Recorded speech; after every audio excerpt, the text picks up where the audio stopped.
Jared Goff is back here on the Rich Eisen Show. How are you, Jared?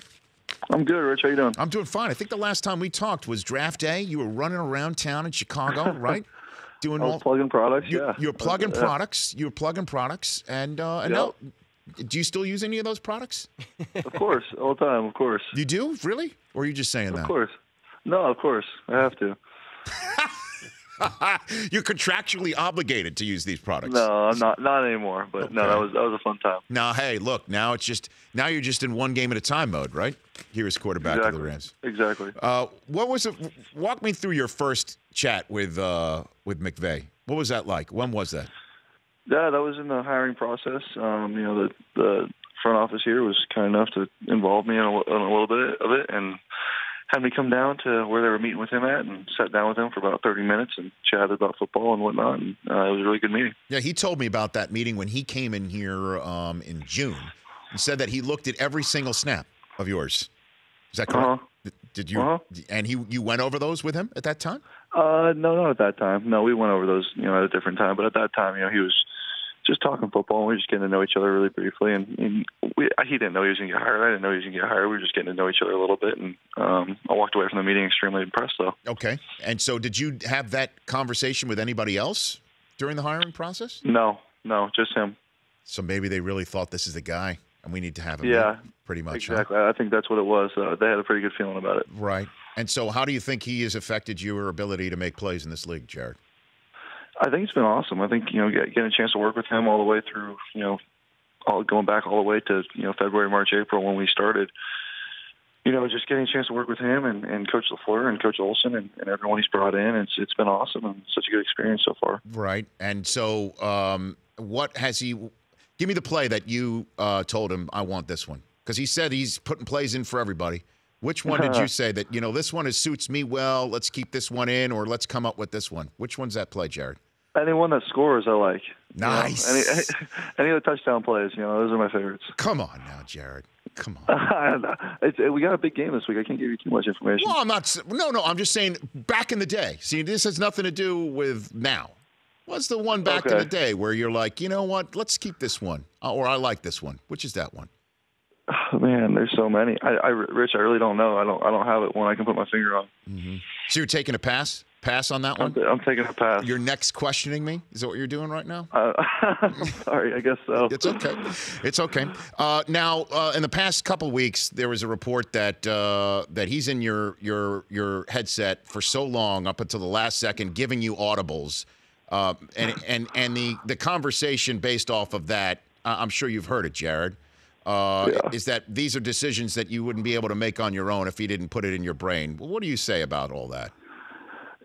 It's part of what goes on when you have success. You start having people out there saying some outrageous things. We just like anyone else in the league. The headset goes up to 15 seconds.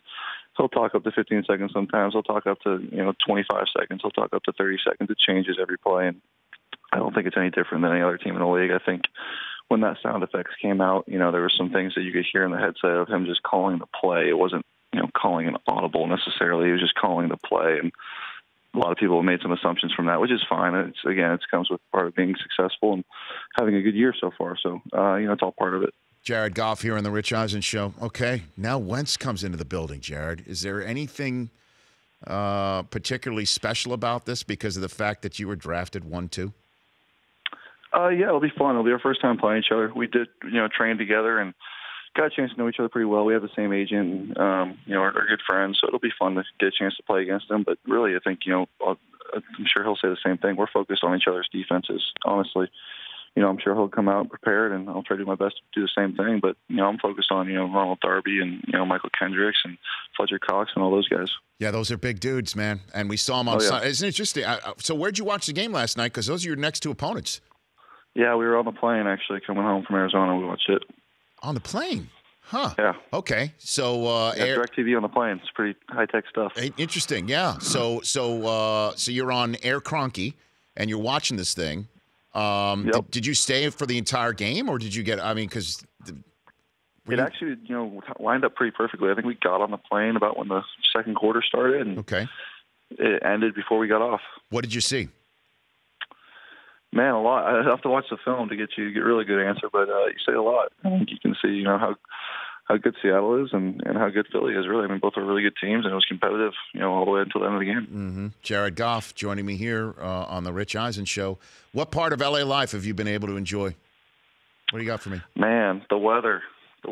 I think, we're so blessed here to live in California, let alone Los Angeles. It's December now, and it's, 60 degrees out, and, it doesn't get any better than that. Okay. Just that's it? I mean, because you're from California. I mean, it's not like this is anything new. Yeah, I'm from the Bay Area. It gets a little chillier up there. But down here, it's so far it hasn't been cold, knock on wood. It's been pretty lucky. It's been pretty warm all winter. But, I do like, going out and every once in a while in the off season, getting down to L.A. and seeing some friends. Okay. Can I be one of those friends here at the show, Jared? Can we get you down? Of course. Now, you're just saying that because anytime you want. No, you said that to me draft day. Okay. I was doing a lot of interviews on draft day. You now have a year and a half under your belt. I haven't seen you here. So I'm sorry. No, I don't apologize. I mean, I just want to make sure you're not. You'll have to take that up with our people. I don't control my media schedule anymore. Although, hold on a minute. Maybe during the answer, my headset shut off after 20 seconds and I didn't hear what you said. Maybe. Perfect. What do you think? Perfect. Do you think you don't think that's the answer, huh? I'm not sure of that. So is Cooper Kupp still living in your house? No, he doesn't. No, he's on his own now. He lives with his wife in his own house. When did he live in your spot? I saw that on he's with our agency as well, and he got drafted in whatever it was, late April, and instead of going all the way back to Washington for the next 2 weeks, because when they get drafted, they can't come straight to the team. There's like a 2-week buffer before rookie minicamp. Right. So I said I had known him prior to the draft and said, man, if you need somewhere to stay, I've got bedrooms at my house. You can stay with me, and for 2 weeks, you don't have to go all the way back up to Washington. He was in L.A. during the draft, which is why I was saying, you can stay here. And so he stayed at my house for like 2 weeks, and then, moved on with his life. Did you charge him rent? I mean, what sort of no rent, no rent. Free? Rent free. Did he at least get the groceries? I mean, what? Yeah. Him and his wife would cook every once in a while, which was nice, and it was actually nice to have some company. So okay, it was not a problem at all. So right now it's just you, bachelor, in your place. That's it. Just me and one of my buddies just moved in with me. Who's that? Can we give a shout out? From high school. Guy from high school. So wow. Dude from high school is just living in your spot right now. Yep. Rent free. Right now, yeah. You're like the greatest friend ever. Ever. This is amazing. No, it's a give and take. I get a little bit of enjoyment. I don't have to come home to nobody. I can come home to at least someone to talk to. There you go. Yeah, because I saw that piece that you were kind enough to do for Game Day Morning where it was you and Cooper Kupp in your place and Michael Silver walking around.